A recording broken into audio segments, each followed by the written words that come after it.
That's our work, is to develop new technologies or apply existing technologies to address specific challenges and solutions at the local government, by businesses, by enterprises, by other government agencies.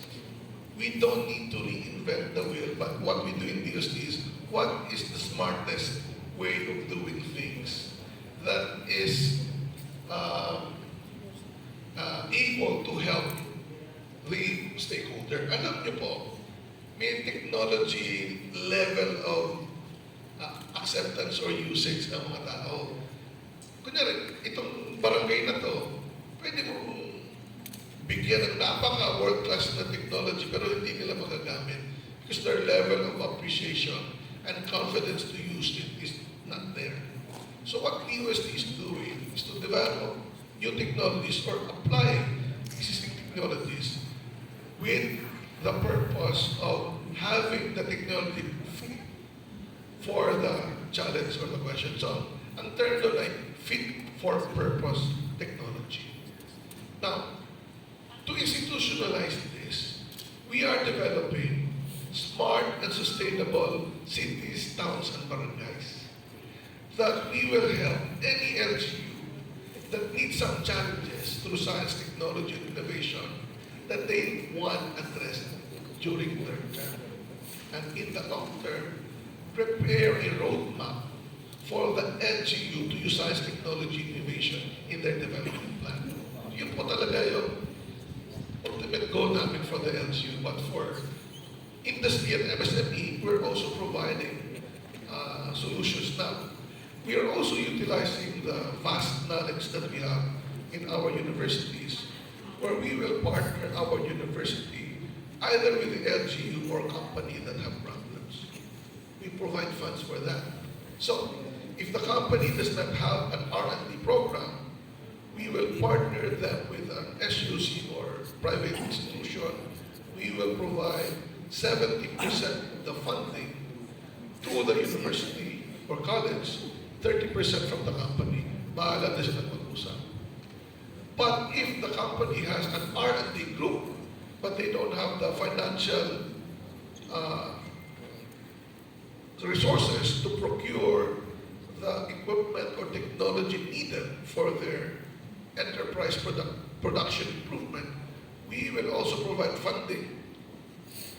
No interest unpayable within 3 years. So, napalaking incentive na po yun that we're giving. So, it's not only the scientific solution that we're providing, it is also the way of being able to acquire technology, use technology through innovative financial assistance. Thank you, Secretary.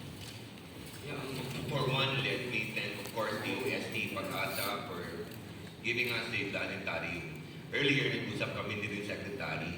So, nagtanong ako, Sir, magkano kaya bayad kung papasok kayo dito? Yung fees, di ba? Kailangan for maintenance. Tapos, sabi ko, Sir, paano kaya yung kung personal, they need more personnel. So, hopefully, in the next coming budget hearing, I'll be talking to the secretary.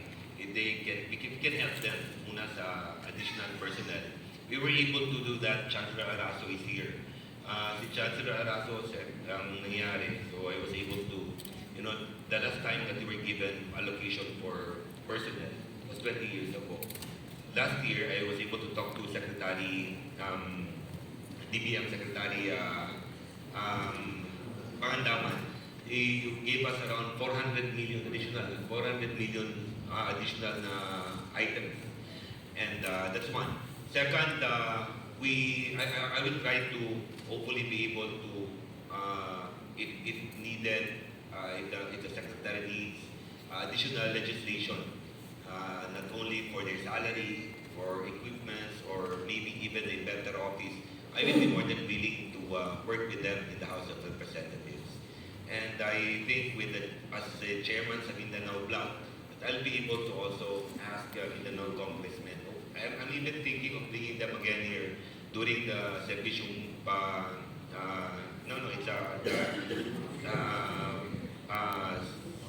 Bagong Pilipinas. The governor is planning to bring them to Misamis Oriental. So maybe this will be the one of the places that we will be bringing them, the congressmen. Imagine 70 congressmen sitting here. So hopefully we'll be able to legislate and easier for us to ask them what DOST Pag-asa will be needing in the future. Thank you po. Last na lang, pinaka-last kay Governor Pedro Nadia. Gov, wala siya sa kanyang part sa tourism, educational tourism, kay Bithi, nagano na makatuon. And we know El Salvador kay napag-divine. And we know, Misamis Oriental, daghan naging kayo, no? O mga, ay marami na po, sorry po, sir. Marami na po yung mga tourism spot natin, klase-klase po. Gov. Now, dito ngayon sa planetarium natin, kaya ba natin na mag-cater na mga bisita natin na meron bang enough na mga hotels na accessible lang din po sa mga gustong mag-tour dito? Sabi kanina 6 regions daw po, Gov.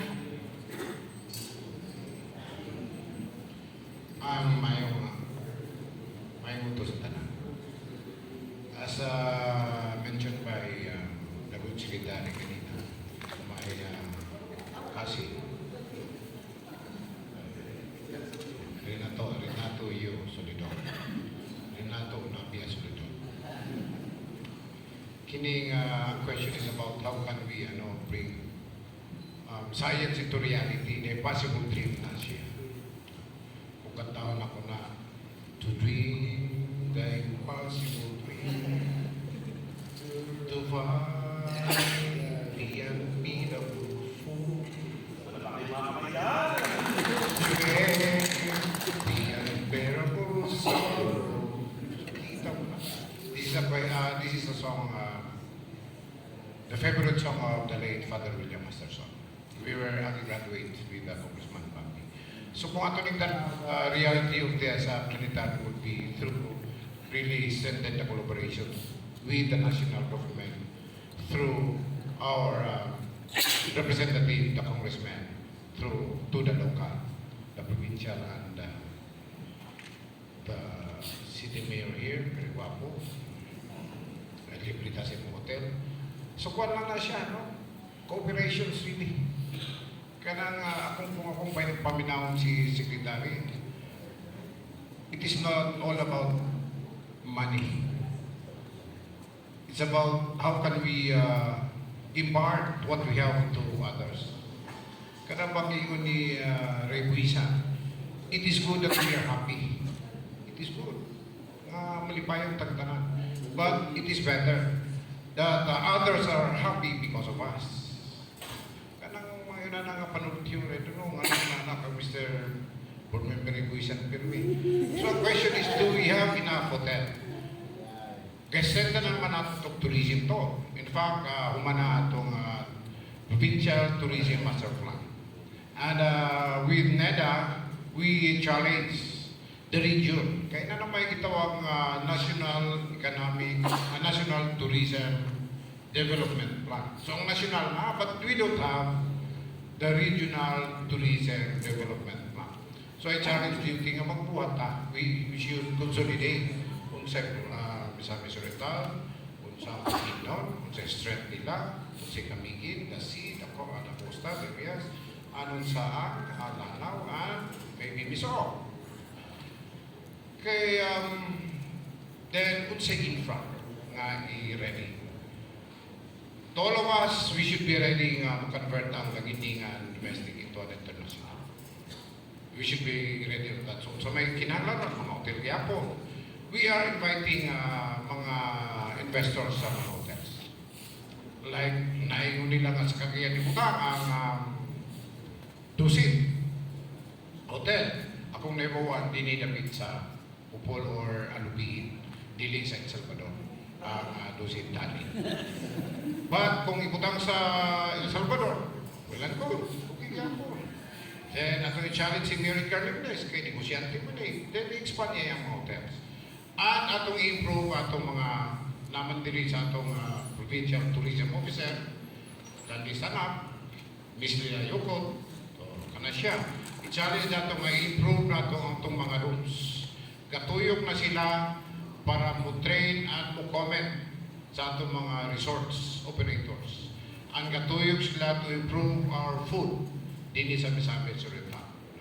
We have enough rooms for now, but kinahanglan lang i-improve na to. Salamat.